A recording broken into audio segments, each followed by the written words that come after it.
Hello everyone, it's Silvia from Stella Tarot. Welcome to my channel. Don't worry, I haven't gone crazy, at least not more than usual. But today I'm actually going to do something crazy, and I'm going to show you my 1000 favorite tarot cards. So this project started a couple of weeks ago when I realized with joy that I was going to soon hit 1,000 subscribers on my channel. Thank you so much everyone. And by the way, the giveaway is still running. You still have a couple of days to enter. Please send me an email to info@fairlightwellness.com to enter. The giveaway is the sketch by Ana Tourian of the Chariot Major Arcana card from the Bonestone and Earthflesh Tarot.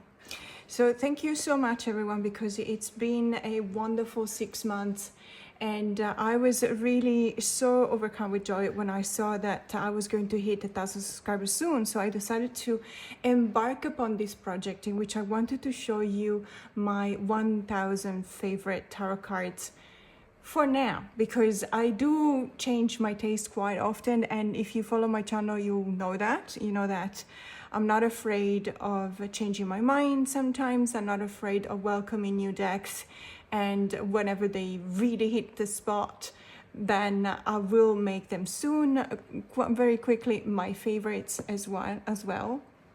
So it's something that, let's say, I thought it was not going to be possible, because I thought 1,000 cards is going to take hours. But then there's something, I don't know, there is some kind of logic to my madness, in the sense that I did create some kind of a selection process, and I have come down with the 40 top decks that I love the most. And out of those 40 decks, I decided to pick 25 cards that I love out of those decks. So as you can see, it's not necessarily going to be a 6 hours long video, because I know that no one has got time to watch that, and I don't have time to film it.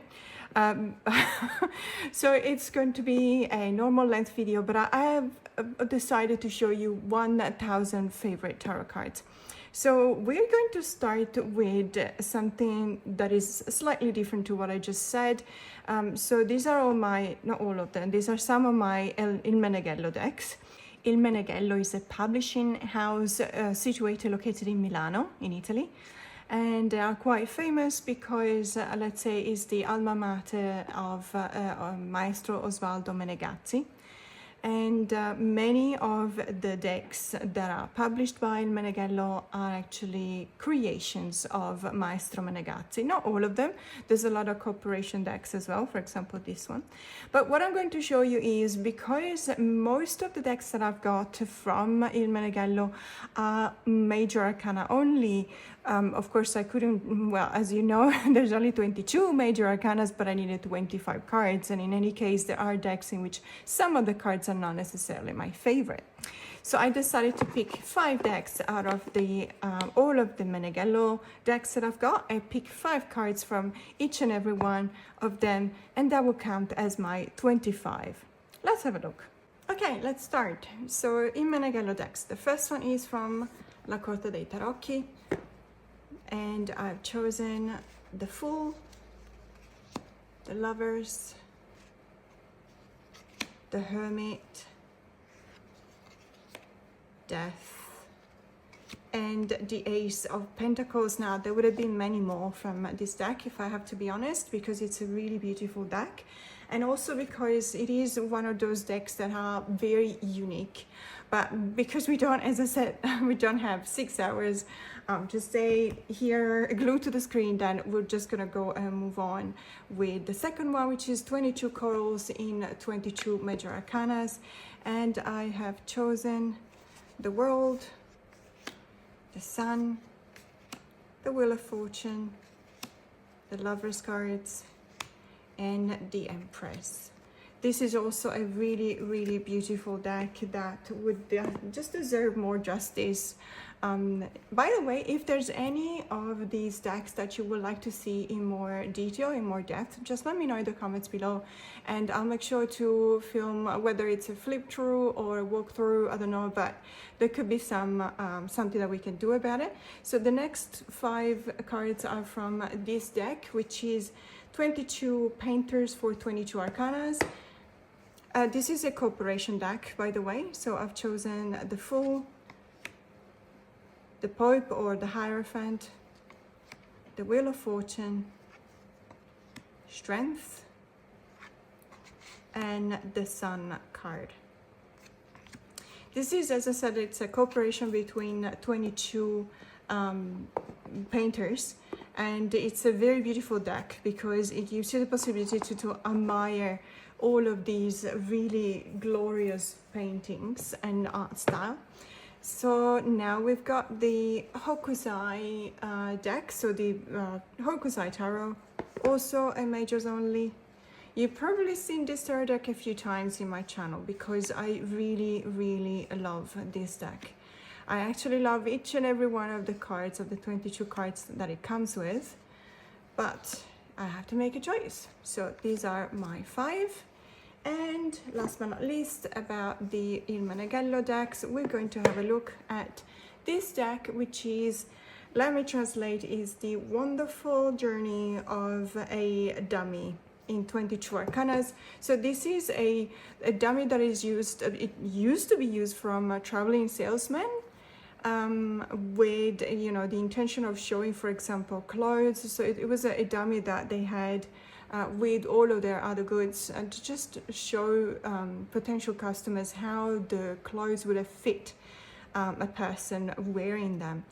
And again, the Fool, I don't know why there seems to be a pattern here. I seem to be fascinated by the choice on the Fool cards in these decks, but then again, they are my favorite ones. And there is no rhyme or reason. For example, this card is absolutely glorious to me. It's just so beautiful. It really gives you the idea of a sweeping death, you know, the fact that there is so much impermanence that comes with this card, the sense of movement and the sense of going from one place to another, and it could be a metaphorical travel, a metaphorical journey also of reincarnation, of reinvention of yourself, transformation. And it's just the beautiful way in which this you know, this brush stroke, because for want of a better word, because I'm not an expert, but this brush stroke, I hope it's called, really gives you that idea of movement that I really love in the death card. So these were all my, let's say, 5 of my favorite Il Meneghello decks, and for each and every one of them I chose 5 favorite cards. So the next deck I'm going to show you is the Stella's Tarot. So these tarot cards are by Stella Kauroko, and they have been illustrated or painted by Takako Hoei. This is a really beautiful deck. Even in this case, let's see if I can zoom in because I did trim it. So it used to come with really large borders, and I've seen it on an account on Instagram, in 80s Blues Tarot by Sarah, and she basically she trimmed off the borders but leaving the titles at the bottom, and I think at a certain point she actually trimmed off the bottom as well, leaving just the artwork. And I have to say, it really looks like a different deck. The borders, as you can imagine, they were this wide, so all around it. And somehow I just think that it works better because there's a lot of directionality in this deck. There's a lot of ways in which you can actually read the cards, especially when you use a sequential kind of spread where the cards are just laid down one next to the other. And in that case, you can really tell that there's a story going on. So this is Stella Kauroko Tarot. So before we look at the next deck, I just want to specify there's absolutely no rhyme or reason in the order in which I'm showing you the decks. So there could be indie decks, there could be mass market decks, there could be out of print decks, there could be super new decks. And you know, it is what it is. It's just, I think that these are the cards that actually appeal the most to my heart. And aesthetics was definitely a criteria that I used when selecting the cards and the tarot decks first and foremost. But it's also depending on how I relate to the decks. So in some cases, there might be tarot cards that are not necessarily, between brackets, beautiful, and I really hate to use that word because it's just being misused all the time, and I don't believe that there's something objectively beautiful.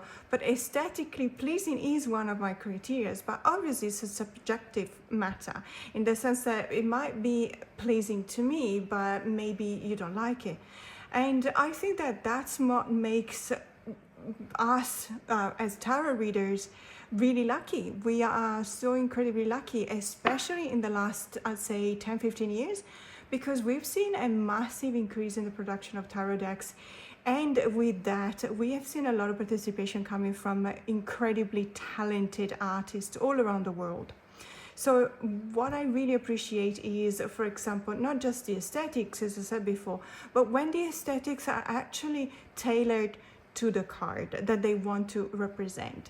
So there could be a wonderful artist out there, but if they have absolutely no knowledge of the tarot system, or at least they don't have an intention when creating the artwork for a card, I think that it might fall flat.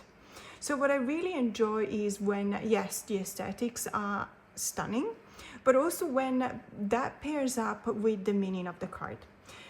Having said that, let's have a look at the Midnight Magic, which is a rather recent acquisition in my tarot collection by Sarah Richard. So the cards that I've chosen are these ones. Again, quite random in the sense that, as you can see, there might be a few from the major arcana. There might be a few, obviously, if it's not from the major arcana, it will be from the minor arcana.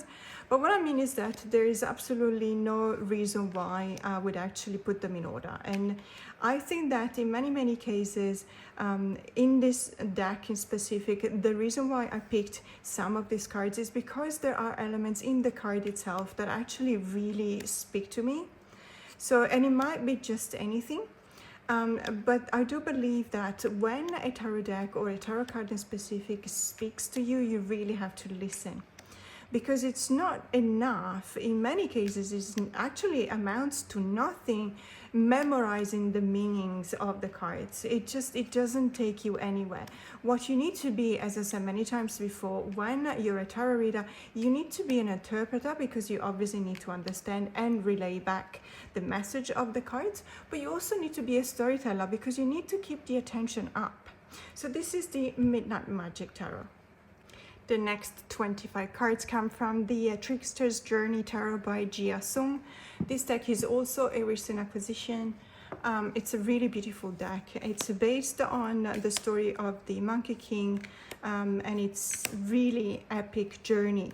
And it's I do believe that you actually feel that kind of epic kind of transformation in each and every card, because it tends to be a rather peepish deck. However, we will see differentiation between the suits, particularly when it comes to the choice of the animal represented in the suit, and also there will be a slight difference, for example, in coloring. So there's a lot to say about, for example, the suit of wands, which is showing some really beautiful birds, as you can see, a kingfisher here. The major arcanas are incredibly stunning. I love everything about this, and it's also a really beautiful cardstock. It's a rather, let's say, large kind of tarot size compared to the standard one, but I don't mind because this is a really beautiful deck that has just recently come into my collection, and I've been appreciating it more and more each day. So the Tricksters Journey Tarot. And the next 25 cards come from the Radiant Wilds Tarot, Navigate in the Desert Dreamscapes by Nat Gerksberger. Sorry about that. So this is published by Rockpool. So this deck is really beautiful. Let me just zoom in.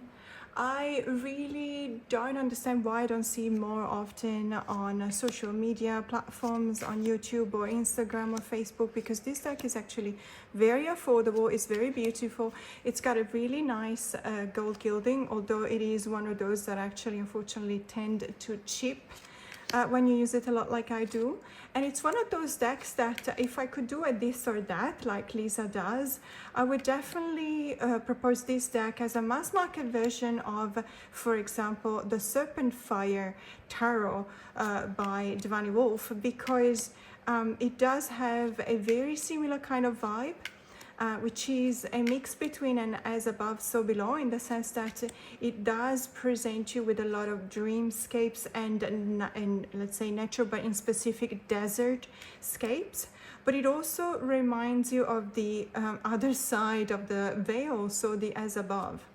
And it does fill that space that I believe in my collection, for example, is filled by the Serpent Fire Tarot, but this is the Radiant Wilds Tarot deck. And the next 25 cards come from the Golden Dragon Tarot, and this is not a recent deck. As a matter of fact, it's a deck that was published originally in 1994 by A.G.M. Muller.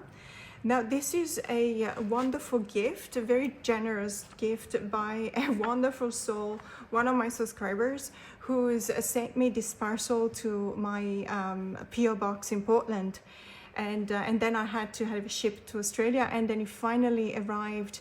And so obviously it took a couple of, well, almost a month actually, but it was so totally worth it, because this person has been so generous with me that she's really put so many gorgeous decks in this parcel as a gift for me, and I'm so very grateful, because it really made my day and my week, and probably even my month, considering that you know, we have been going back and forth with my husband health issues. So it's been a really nice thing for me to receive this and go through all of the decks that she sent me. And you're a wonderful soul, you know who you are. If you're watching this, thank you so much. So this is the Golden Dragon Tarot. I know about this deck for a long time. Originally, a friend of mine had a copy from the 90s, and so I'm very familiar with this deck. But it wasn't my copy, so obviously, you know, I didn't have it. Even though I did have the possibility to have a look through it. It's a really beautiful deck. It's really charged with that kind of sense of Asian lore. So this is obviously based on Chinese legends, but it's really beautiful. The depictions on the cards, the choice of colors, even the actual choice of what to depict on the card to refer back to the meaning of the card according to the traditional RWS system is actually a very clever choice. Look at this card, the Eight of Wands is just absolutely wonderful. I really love this sense of motion, the idea that there is this spark, this news, something, the unexpected event that happens, and it's incorporated also by the fiery energy of the Suit of Wands. This Sun card is one of my favorite, and it really does remind you of those paintings, Chinese paintings on a scroll, for example. I have many of those. Whenever I go to China, I actually make sure to buy a couple, because I'm really a fan of the artwork. So this is the Golden Dragon Tarot. The next 25 cards come from the Desert Illuminations Tarot. This tarot is by Lindsay D. Williams. This is the first edition. This is out of print, and I think that even the second edition is now out of print. This is a really gorgeous deck. It's got some of my favorite color combination, because I really love the strong pink associated with the strong orange tones with a bit of a lime green. And if you don't know, this deck is absolutely hilarious because it's got a lot of aliens in it. And I have been to Roswell because my husband has this passion for aliens, and so we've been to Roswell in New Mexico, and we just during the Alien Festival, it was in July back in 2018. And I really love some of these cards because they've got aliens in there, but aliens are actually integrated into the traditional meaning of the cards, well, perhaps not every card like this one, but I really love the work that has been done behind this deck. It's just an absolute joy to work with it. It's beautiful to look at, and it's really beautiful to read with it. So this is the Desert Illuminations Tarot. And the next 25 cards come from the Solara Occulto Tarot. This is the second edition from 2020. This is currently out of print, but the good news is that the Kickstarter campaign was successfully founded. So you will be able to buy this deck again in its new version, because the original version actually came with quite wide borders that I had to trim off. And this new edition that will be published will be down to the artwork, so it will look very similar to this one. And there's more additional good news, because it will not just have the tarot cards, which were originally 18, but it will also include, I believe, up to 25 cards from the Oracle Mercury, Salt and Sulfur, which is by the same creator. And I really can't wait for it, because I heard that that Oracle is absolutely adorable. So this is the Solara Occulto Tarot. The next 25 cards are coming from the Zombie Tarot, which is an absolutely joy to use. I adore this deck. If I could, I would have picked all of the cards. Each and every one of them makes me giggle. It's a really kind of smart giggle, in the sense that obviously it makes you think. It's a deck that really takes the fear of the zombie apocalypse to the max, and then uses that to actually make us understand that we don't count that much. We are not that important. We're not as important as we thought we were, because one day, sooner or later, we'll have to face this. We'll have to face the zombie apocalypse, and some of us will actually survive. And those of us that will survive will have to accept the new life, the new way in which we will have to live with each other, including the zombies. So this is the Zombie Tarot. So to keep in theme with the zombie apocalypse, this is also a zombie tarot. It's called Tarot Z, Don't Open Tarot Inside. This is a special edition by Lo Scarabeo, and it's by Alejandro Colucci. This is, if you know my channel, you know how much I love this deck. It's one of those decks that I use during the darker months, which is coincidentally right now, because as you know, I live in Australia. Therefore, our seasons are quite the opposite from the northern hemisphere. We just recently, I think it was last week, we just went through Yule, for example, and it is rather cold. I mean, it's not by no means is a European standard kind of cold, but it is an Australian kind of cold, particularly for Sydney. So if you hear some noises in the background, it's because the heater is actually on. So this deck is absolutely superb. There's a lot that you can do with this whenever you use it for shadow work, for example, which is the main reason why I use it. But I also really like it because the booklet, so the guidebook that comes with it, is not like the little white book that used to come with the tag boxes from La Scarabeo. It's actually a very informative kind of guidebook, and I really highly recommend reading it, because it does have a different take on the cards, and it does describe the cards as you see them. So this is the Tarot Z. And the next 25 cards come from the Sakitaro by Monica Kliosaki. This is the 2004 edition, which is not the latest one. Of course, as you can imagine, the latest edition actually is named differently. It's called the I Am the Artist Tarot. I have that one as well, but I have to say that for the time being, I'm actually not using the new edition as much as I want to, and because of backlog, simply because of that, because I have a lot of decks that actually come new every month in my collection, and I do have quite a fair bit that I have to go through before I actually start working with that tarot deck, and I have to obviously see whether I like it or not. But the original edition, which was still called the Sakitaro, is definitely one of my most cherished tarot decks of all times, and these are my top 25 cards from that deck. This is an absolute joy to look at. The artwork is fantastic, and I really enjoy working with it and reading with it. To look at this Hermit card is probably one of my favorite cards. So this is the Sakitaro. The next 25 cards come from the Star Power Tarot from a Six Girl. This is, as I said many times before, one of my favorite travel tarot, in the sense that I tend to take it with me whenever I go on a journey, whenever I travel. It's a deck that the reason why I take it with me is because whenever I use it to read cards for others that I encounter in my journeys, they actually really love it and appreciate it. And we all spend, you know, our time looking at the images on the cards, because it tends to be a really busy deck, as you can tell.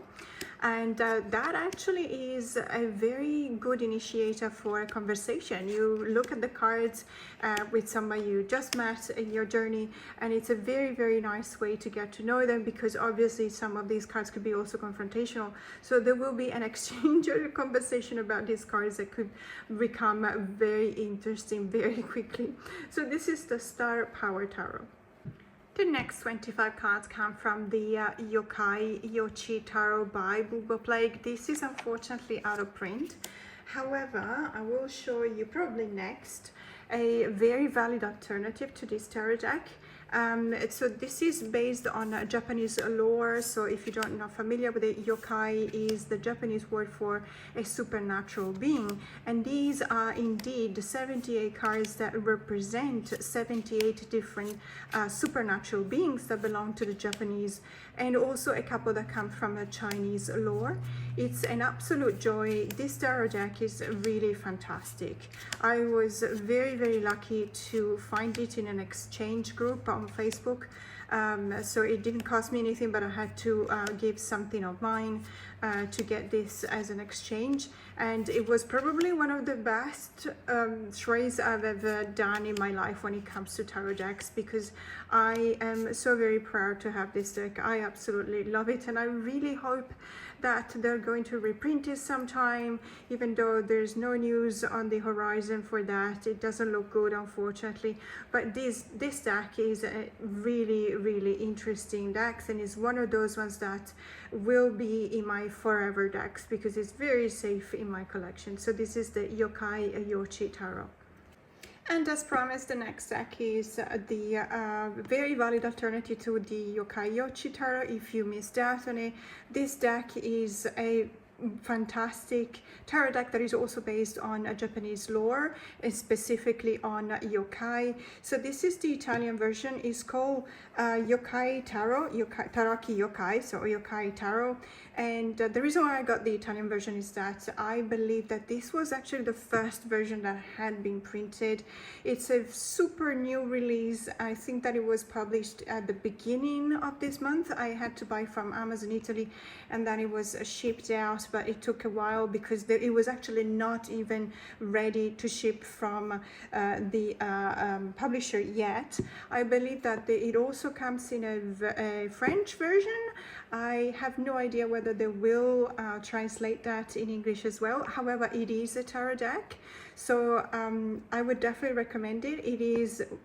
It's become, because I love Japan and I love also the Japanese lore obviously related to yokai, it has become very quickly one of my favorite tarot decks of the last, I would say, 10 years. It's absolutely incredibly beautiful, and if you have a look on Amazon, or you know, googling images, the images that you will find do not do this deck justice. It's absolutely fantastic. I will show you only 25 cards because this is what the this video of today is about, but let me just assure you, each and every one of these cards is absolutely fantastic. It is a fully illustrated deck, not just the major, also the minors.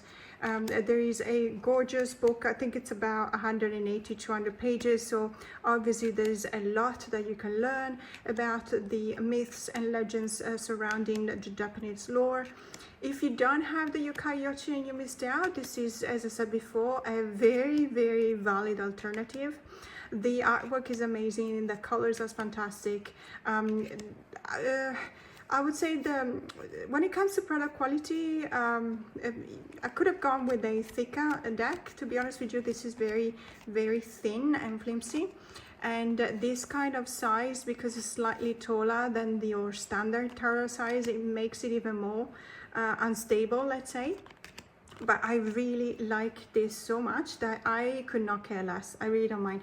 And as a matter of fact, if you have the French Oracle of Yokai and Kami, these two will pair like like a match made in heaven. They are just absolutely gorgeous together. So this is the Tarot Yokai or Yokai Tarot. The next 25 cards are coming from the Naked Heart Tarot by Gillian C. Wilde. This deck is one of my absolute favorites of all times.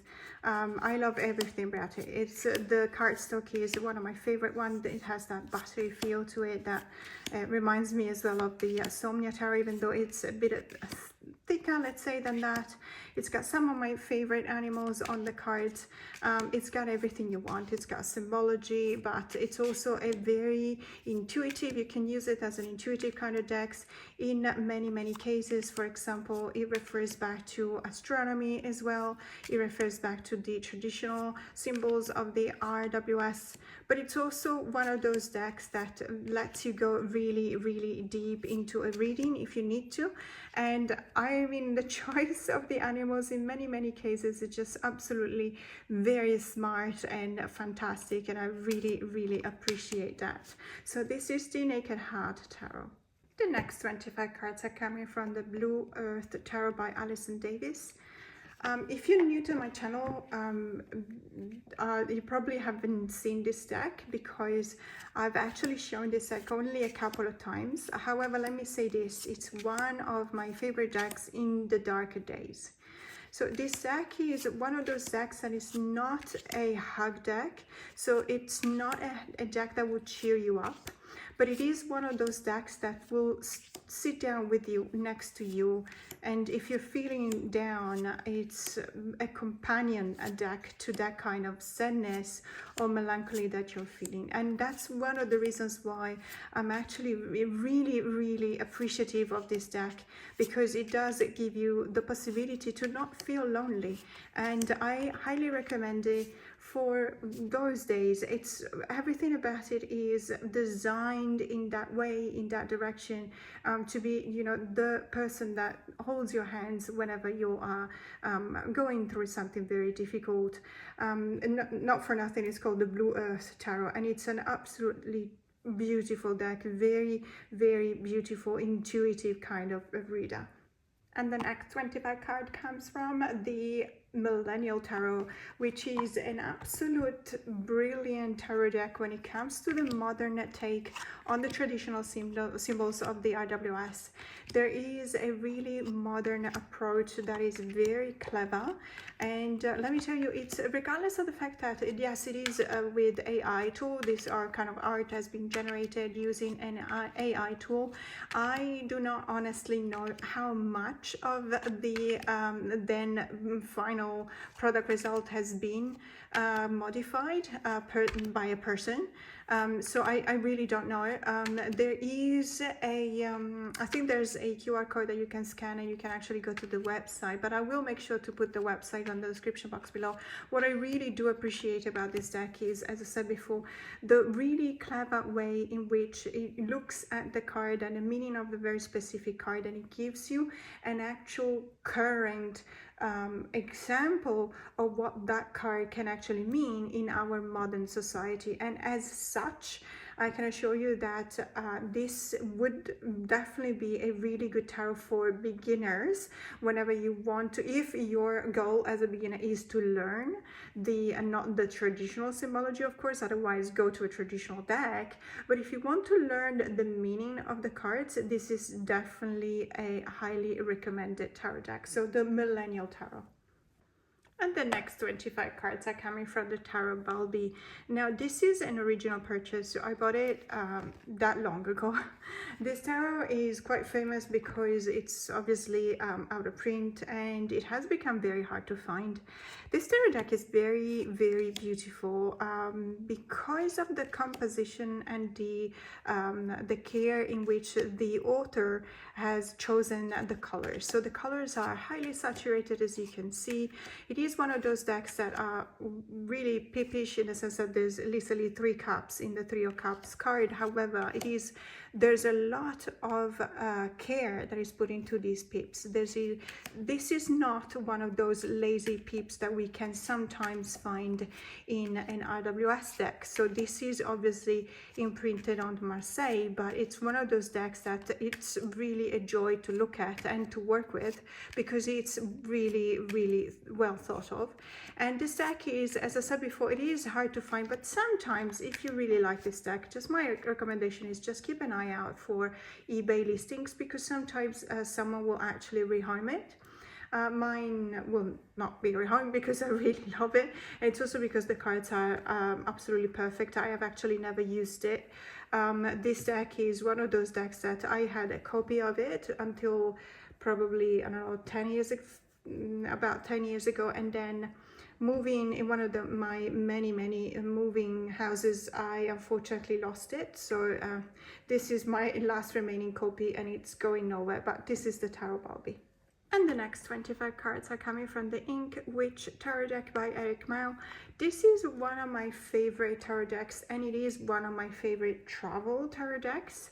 And it's pretty much for the same reason. So whenever, to me, a deck is a very good candidate to become a travel deck, means that I have found that there's a lot of people that actually connect with this deck. And since I do tend to read a tarot to people that I meet in my journeys, I obviously need to be very selective because I can't go around lugging a 25 kilos luggage full of decks. So I have to take with me at least, I don't know, 3 or 4.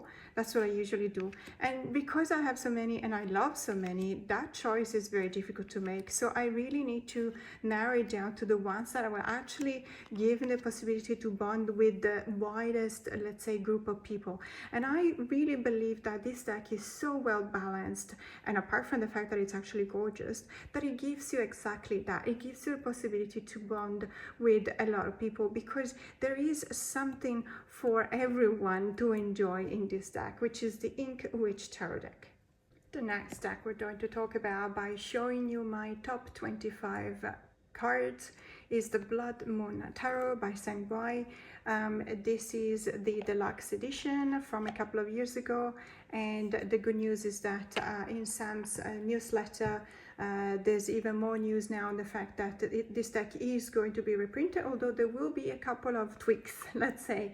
So if you don't have this deck, I highly recommend subscribing to Sam's newsletter so that you can actually know upfront about the news concerning this deck and its reprint. This is a oniric kind of deck, is those kind of decks that actually transports you beyond the veil in that kind of a sleepy kind of state of mind, in which you can actually be more receptive to everything that is not going on in the as above. It's one of my favorite decks of all times. It's just so incredibly beautiful, the artwork. Each and every one of these cards, I would love to have a print of it and just hang it on my walls, because it is that beautiful. So this is the Blood Moon Tarot. The next tarot deck is the Luminator by Inner Hue. And now this deck is, so there's been a story going around in regards to a possible reprint of this deck. This edition is the indie edition. It's the English indie edition. There has been, I believe, a print of the French mass market edition. However, that seems to be rather hard to find as well.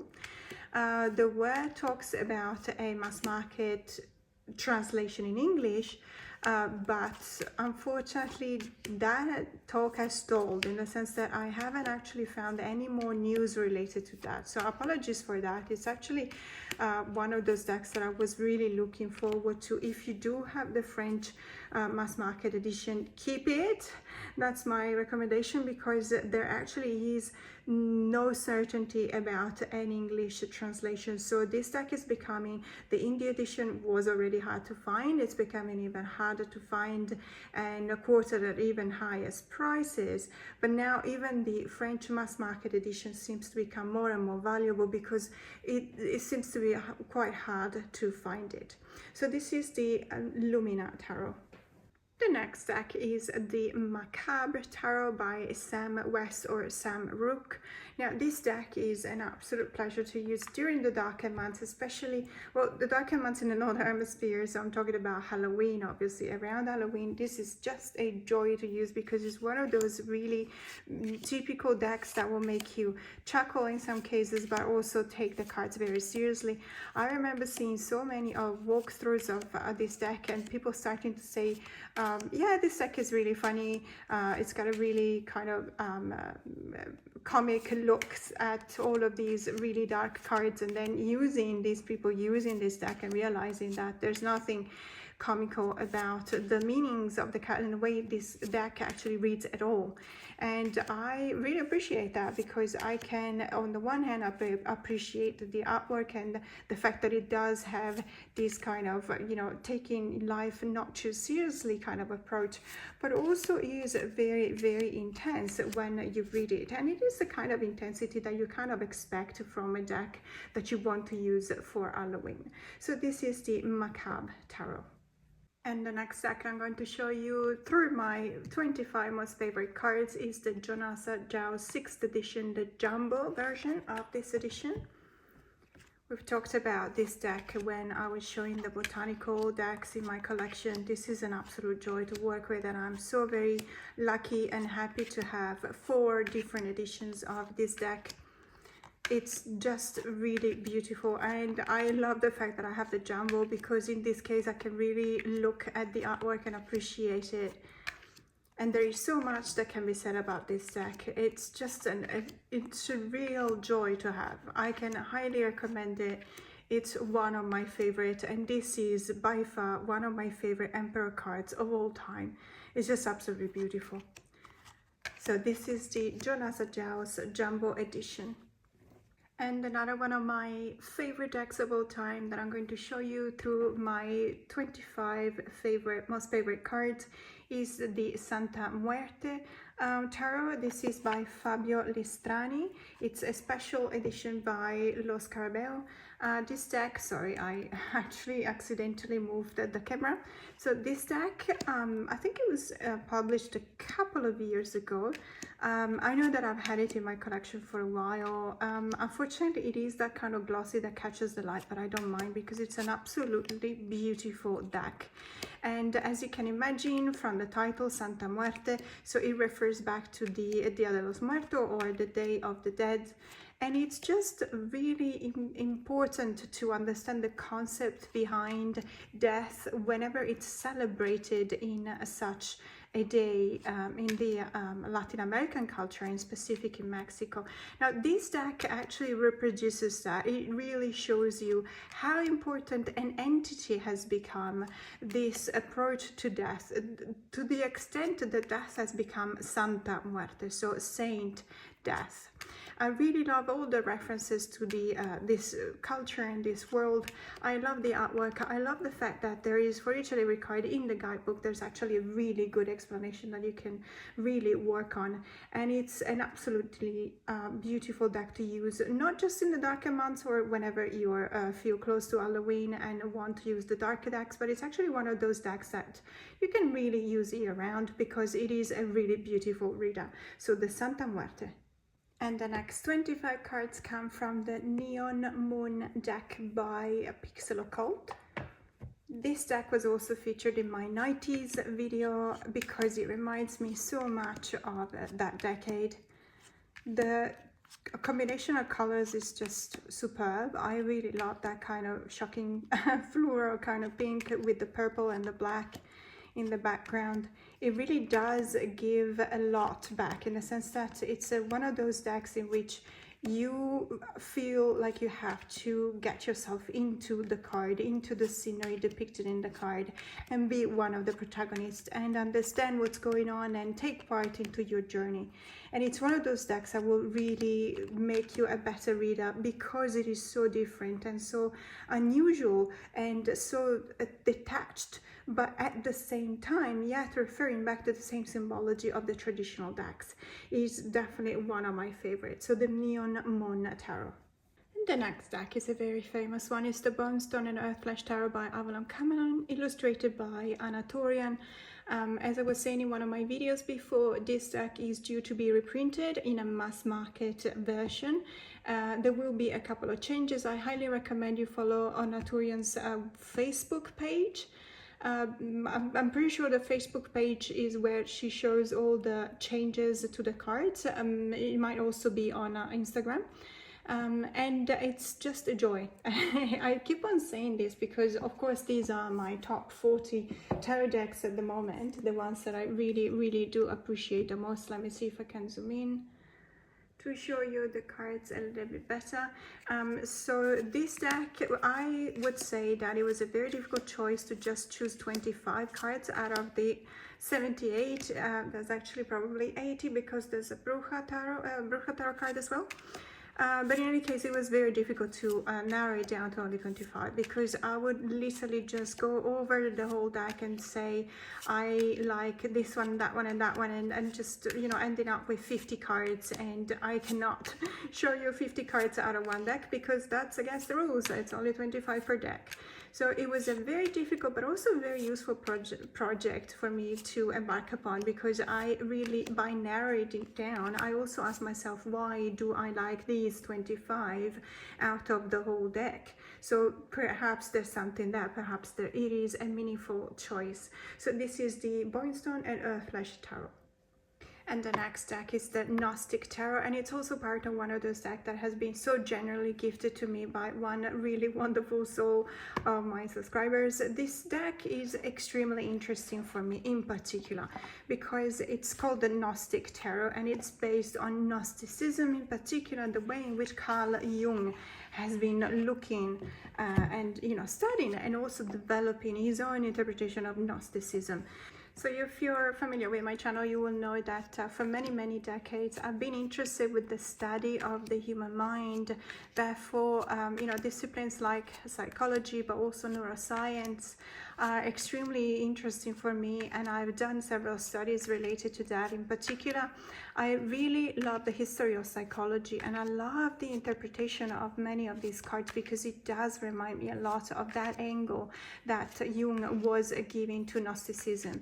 And it's something that is incredibly beautiful to study because it not only deepens your knowledge about certain things, but it actually gives you the perspective that you may have been missing before in order to understand certain things. And it's something that I really believe in, especially you know, nowadays, in which we are bombarded with new bits and pieces of information practically every day, and we really need to be careful to be selective and to understand which ones we can actually believe and which ones we cannot. And it's very interesting to understand the thought process behind many of the reasons why we may tend to believe one or another source. And this is all part of, you know, the way in which the mind works, which is a fascinating subject for me. So this really beautiful abstract work is from the Gnostic Tarot. And the next deck we're going to have a look at today is the Embradora Tarot. This is the Awakening edition by Jamie Richardson. Unfortunately, this deck is out of print, but I think you can actually still find it in either eBay, that's where I found my copy, but also in any of those Facebook sell or trade groups. It is a hug deck for me. It's a very beautiful deck. The pastel tones are very conducive of that kind of calm that you need after the storm. It's a deck that actually is reaching out to you with some kind of comfort and support that you might need at certain times. I really enjoy reading with it. There was a period of time in which I actually read with this deck for myself all the time, constantly. constantly. Then because, you know, people evolve, of course, I have moved on to different decks, but this is still one of the decks that I really enjoy using whenever someone is asking for a hug deck, as I said before. So this is the Emperor Nora Tarot Awakening Edition. And of course, we couldn't miss the Gentle Tarot, which is a truly exceptional deck. Now, this deck is, as I said, one of my favorites because it is so well balanced. It is one of those decks that has a kind of an earthy feel to it, and as a matter of fact, it does pair really, really well with the Seasons of the Witch Maven Oracle. And it also pairs well with the other decks that have the same kind of earthy tones, but it's a deck that you can actually read year round. It's one of those decks that it's really looking you know, at the cards, you just understand the message visually, and then it really touches your heart. So there is a kind of a double level of communication whenever you do read with this tarot deck, because it's something that it can go really, really deep if you want to, but it's also one of those decks that you can use during a darker time, because it does tend to not necessarily hide the truth from you, but tell you the truth in such a way that it doesn't really hurt. So this is the Gentle Tarot. And let's have a look at this beautiful tarot deck, the Bohemian Gothic Tarot. This has been published by Bybee Studio. This is, I believe, the Pewter edition, and this is from 2013. There's been several editions of this deck. However, the good news is that it used to be out of print, and now it's currently being reimagined, let's put it this way, by Bybee Studio and the creators and illustrators of Bybee Studio. Again, I highly recommend following their Facebook page, but also probably the Instagram page, because they do tend to post everything related to their decks in that page, and every now and then they will actually ask questions related to, I don't know, whether we would prefer one feature or another, which is always very interesting to see. This deck is currently being reimagined. They already accepted pre-orders for this deck, and if everything goes well, you know, it will probably be delivered, or it will start being delivered by October, November of this year. This deck is absolutely fantastic. I really, really love it. It's that kind of dark deck, Gothic, as a Bohemian Gothic Tarot name suggests, but it's also the kind of Gothic that is also a little bit whimsical. It's that little bit of a chuckle that some of the cards, it looks as if they're looking back at you as a reader and just winking and just, you know, inviting you to get into the cards and just to take part in the game that is absolutely depicted in many of these cards. So this is the Bohemian Gothic Tarot. And the next deck I'm going to show you has got a very similar kind of cheeky vibe, and it is the Dark Mansion Tarot. This is by Tricksters Studio. This is, I believe, still available in their website. And just a note to the Aussies, the fellow Australians, I did get this deck originally from Tricksters Studio, and it only took 3 weeks to ship. And the best news of all, the shipping was less expensive than domestic shipping in Australia. So how about that? So this deck is really, really funny. I really enjoy all of these cards. As a matter of fact, again, it was a difficult choice to narrow it down to only 25, because each and every card I was looking at, and there's so many elements that actually put you in such a good mood. Even starting from the frame, as you can tell, it's got some kind of intricate embellishments with skulls, which is really funny. And this kind of, let's say, artwork reminds me a little bit of the style of many of Tim Burton's movies. So this is my Tim Burton deck, let's call it this way. However, I've got news, and I don't have the deck. There is one deck by Los Carabeo that is actually coming out this week, I think. It's called The Enchanted Garden. I don't have it yet, so I cannot vouch for it, but many people that had a look at it say that it is definitely even more of a Tim Burton's feel to it than the Dark Mansion Tarot. But I don't have it, so I cannot vouch for it. This is, for now, my Tim Burton's deck, and it's the Dark Mansion Tarot. And the next deck, and I have to say we're almost at the end of 1,000 cards. This is the Venetian Tarot by Eugene Vinitsky, and it's here because I come from Venice. It is a proud cultural heritage that I share with this city. I love every nook and cranny of this place. It's one of my favorite memories. It's, you know, of the times in which I still lived in Italy was when I was a student, and I was, well, kind of in this kind of situation in which we were just going around to from Baccaro to Baccaro. So Baccaro is a place in which you have a few drinks, or more than a few drinks, and a couple of things to eat as well to just support the drinking. And let's say that it never really happened to me, but it could happen that every now and then someone just lost their balance and they ended up in the canals, so they needed to be rescued. But this is a city, one of my most favorite cities in the world, so of course I had to check out this tarot deck, because I really was very hesitant at first because I didn't know whether I would have loved it or not. And I have to say it is so very respectful of the colors, the atmosphere that make this city so amazing and stunning. And I am very, very happy with this tarot deck. So this is the Venetian Tarot. And the next deck is the Symbolic Soul Tarot by Elisa Seitzinger, who is the same author as the Tarot de l'Étoile Cachée, so the Tarot of the Hidden Star. This is a Los Carabel publication. It's a recent one, I would say, from last year. This is a really beautiful deck, and the value for money is exceptional because, as you can tell, well, maybe if I can do it right, there's some gold stamping on each and every card. It is the kind of gold stamping that is actually not distracting because it doesn't necessarily jump out of the card, so it embellishes the card, it makes it more precious, but at the same time it keeps you in the card, it keeps you in the reading, if you know what I mean. This deck is whimsical, is funny, is very quirky, it's got so many things that you can actually deep dive into.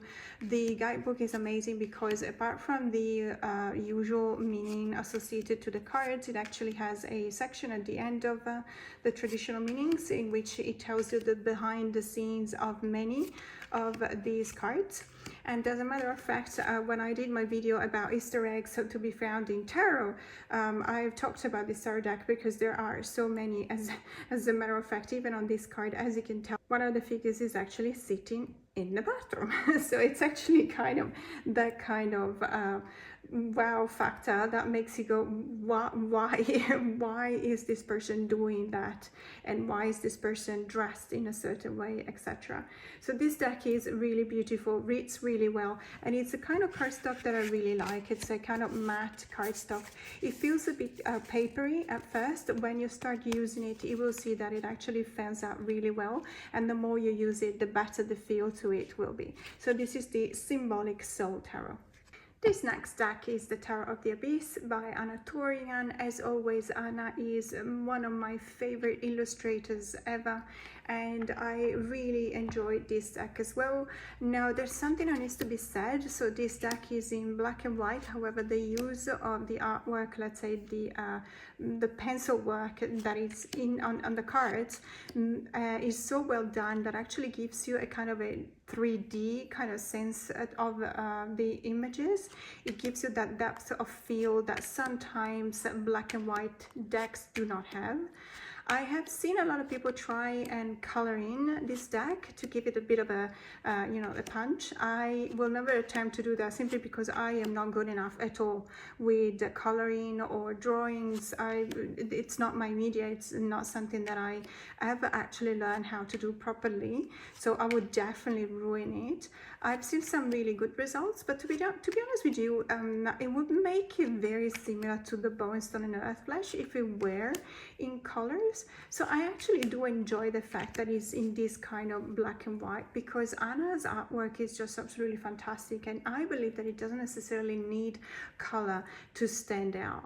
I mean, if you look at the images in, for example, the Strength card, there is so much intensity in the eyes of the lion and the person that you don't necessarily need an additional punch of color to communicate that sense of the meaning, the essence of the card, which is indeed the the power within, the strength, but also the balance and the overcoming the obstacles that can be represented by the differences at stake. So this is the Tarot of the Abyss. And now we're going to have a look at the Tarot of the Holy Spectrum. Now this is the second printing, no, this is the first printing of the second edition from 2020. Now this deck is very beautiful. There's several different versions of this deck. I have two. I have this version and I also have the Infinity edition, which is all mirror. So if you're familiar with it, the backs are mirror, the box is with the mirror effect as well. And there's a lot of, let's say, the saturation in the cards is slightly different. There's also a different tone to some colors. For example, the hair of many of the characters in the cards has been repainted with some kind of fluoro kind of color, which makes it really interesting. I actually featured it in my 90s videos because it does remind me a bit of the 90s. Now this deck is incredibly beautiful. It's called Tarot of the Holy Spectrum because it talks about the color spectrum. And there's a lot to see in this regards whenever you read the cards. Whenever you read for someone or read for yourself, there's a lot that you can actually convey in the message whenever you look at the cards. Why is the green the color of wands, for example, and so on and so forth. Now, there is something that I need to say about this deck. So we went through quickly, but it's one of my favorite editions because it's the only edition that has a very specific, there you go, found the devil card. Now, this devil card, in different editions, let's say the drawing is the same, but there's no sentences around the character. And I can go both ways in the sense that I really like the sentences, and to me these sentences are very, very helpful whenever you're doing a very specific type of self-worth path, or shadow work within your own self. But I also like the fact that in other editions the devil card, so the character is not surrounded, it's actually surrounded by emptiness, and the emptiness is black, because it does give you the opportunity of filling in with whatever you feel is the right thing to see around the character. So I will definitely keep both editions because I feel like I actually need, in my practice, there is room enough for both kind of editions. So this is the Tarot of the Holy Spectrum. And this is the Somnia Tarot with one of my favorite cardstock of all times, which reminds me a lot of the US games decks from the 80s, let's say. It's got that kind of buttery feel to it. This is the deck that I hesitated a lot in purchasing. As a matter of fact, I think I was one of the latest ones, to join the party. I had seen it so many times in many social platforms. I've seen it on YouTube. I watched walkthroughs and I still was not convinced. And the reason why is because I actually have to deal with my sense of claustrophobia, which is accentuated in many cards by the presence of shrouds, clad people, and it's made even worse in many cases because there's actually a rope around their neck, and in some other cases you will see that the person is under some water that is being poured on top of them, like in this case, although they're not clad in shrouds. But some of the cards in specific, I think the Star card and the Temperance card are definitely some of my favorite tarot cards ever. They just reflect also my let's say my inner core definition of the essence of that card in specific, and I really appreciate that. It comes with let's call it a little white booklet that comes with the tarot deck, but you can also purchase the book aside, and it's a very interesting book because it tells you about the process that went behind the creation of this deck. And since this is a photographic deck, I'm actually really interested by that because I used to be a photographer myself, and therefore I know how much work it takes to create a certain sense, or a certain find the right light in the card. So it's a very interesting deck. So it's the Somnia Tarot by Nicholas Bruno. So the next deck is the Curious Travels Tarot deck by Ana Tourian, and we're really coming to the last, let me see, 4 decks, including this one. So imagine that we have seen so far almost 1,000 cards. So what I've done, basically, I have looked at my decks and my entire collection, and I've chosen 40 of my favorite tarot decks, let's say at the current time, because my taste does tend to vary quite a fair bit. And then out of these 40 decks, I've actually chosen 25 of my most favorite cards. And it's been a joy to show you all of these decks, all of these cards, sorry, and also all of these decks, because even though I'm not really spending too much time on each and every card, because otherwise we'll be here forever, it's actually a really nice way to show you my collection. And it's not just that, it's just because I actually show you the reason why I'm actually choosing these decks, to make you understand not just the way in which I myself look at tarot and what I like in a tarot and what I expect in a tarot, for example, to be one of my favorite ones, but also because I believe it's a joy to showcase the fantastic artwork by these wonderful, wonderful creators. And this is definitely one of them. By the way, this is the indie edition, but this deck will be picked mass market by US Games, although there is no timeline for now. So this is the Curious Travels Tarot deck by Ana Tourian. And the next deck is the Healing Waves Tarot, and this is the name of the author, which is also the author of the Wild Child Tarot and the Wild Child Oracle. Now, as I said before, we are down to the last 3 decks. This is one of my really, really special decks. I just love this deck so much. I really bonded with it for the first time I've seen it, and we never parted ways. I always had a, let's say, a backup copy. Sometimes I was giving it away, sometimes I was repurchasing it. It is unfortunately now out of print, so if you do have it, just keep it, because it's a deck that is actually becoming very, very valuable. Thank you so much for following me through this journey that we've taken all together. And imagine we're almost down to 1,000 favorite tarot cards. Please don't forget to like and subscribe, because it really does mean the world to me, and it actually does make a difference in the algorithm.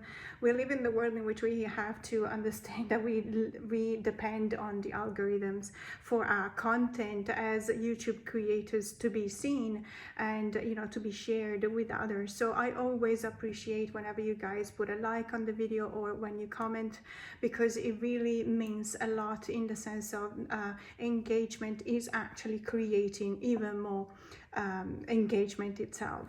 So this is the Healing Waves Tarot. And the second to last deck is the Savvy Soul Tarot by Julie Whitelish. If you watch my channel, you will expect it. You will probably think, where is the Savvy Soul? Of course, she's going to show us the Savvy Soul. I really love this deck for many reasons that I always say whenever I show you this deck and I show you these cards. I actually read with it many times for my clients and subscribers. This deck is representing my life. It's literally every single one of these cards, or perhaps I'm exaggerating, but the majority of these cards actually mean a lot to me. It reminds me of something that I have done in my life, or something that someone really close to me has done in their lives. And it makes me reflect on how much tarot is actually an introspection tool. It's a tool to actually look that deep within our souls and know our souls, whenever everything else is instead is pulling us apart. So this deck is absolutely wonderful. I don't know, to be honest. I did reach out to Julie the last time I spoke about this deck, but I haven't heard back. She might be busy on another project, I don't know. In any case, months before that, she still had something like 20 decks in stock. So it is worth it. If you like it, it is worth to reach out to her and ask her whether she still has some in stock that she can ship out to you. So this is the Savvy Soul Tarot. And last but not least, we've got here what I call the Madame Lydia Tarot, but the actual title is the Madame Lydia's Illuminations Tarot of Monsters, the Macabre and Autumn Scenes by Bethelyn Bajema. Now, the last time I was checking on Bethelyn's Instagram page, I think that she was putting up a lot of decks for sale in her shop. not just the Madame Lydia Tarot, but also the Isidore Tarot. And there were a couple of versions of that tarot deck as well. There was also a Lenormand deck that she was selling. And let me think, and a couple of other decks that were really interesting. I don't know whether they're still on stock or not. It must have been a couple of weeks ago, but just for you to know, so this deck is really sought after because it's absolutely gorgeous, that's why. But it tends to sell out pretty quickly, and then what happens is that perhaps 12 months from the sellout, Battling will make new prints, new copies available. Now, unfortunately, she is not well. She's been battling with health issues for quite some time now. So it also depends on, you know, her health. And obviously, we wish her all the best. These tarot decks are absolutely gorgeous, and I use them, let's say, not just during the darker months or around Halloween. It's just some of those images are really incredibly beautiful. It reminds me a lot of the decadence itself of life. Now, thank you so much. We've done it. We did it. 1,000 cards, my favorite top 1,000 cards, and it's just a homage to you. Over 1,000 subscribers in 6 months. I am humbled by your support, ever so thankful. And as I said, I will run the giveaway until the end of this month, so please don't forget to enter. Have a great day.